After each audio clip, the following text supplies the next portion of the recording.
coins. So for today, we will be having our merienda, and what I bought is this. Yeah. So first time natin siyang ito-try, si potato corner. Then kinumbine ko siya nito. Ito. Meron tayong combination ng name niya, ice scramble. Actually ito is ice scramble.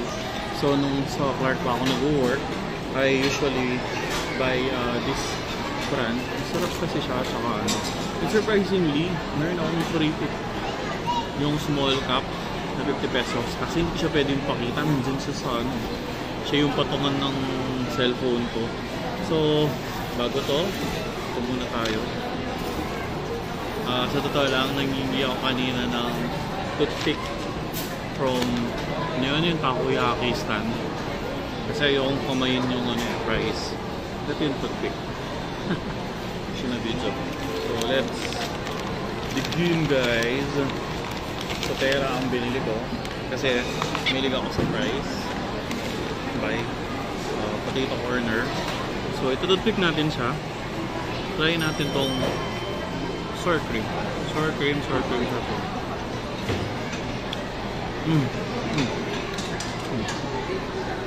Masarap yung sour cream.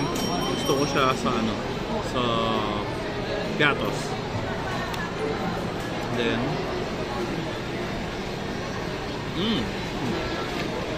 lagyan natin dito to.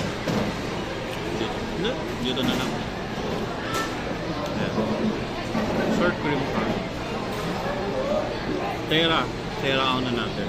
Tera. Kasi mata tayo. Then after sour cream, let's try the cheese.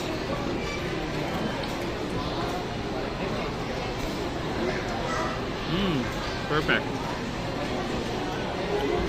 Sarap din yung cheese, oh.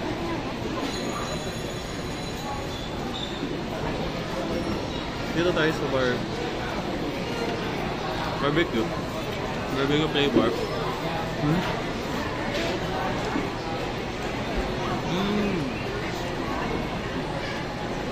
Isa pa. Yung mayor namin, favorite na tong ano, tong price na to.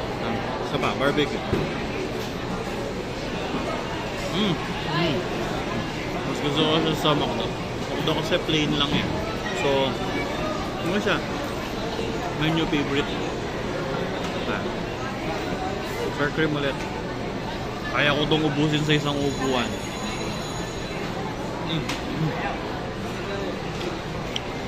Kain muna ako, guys.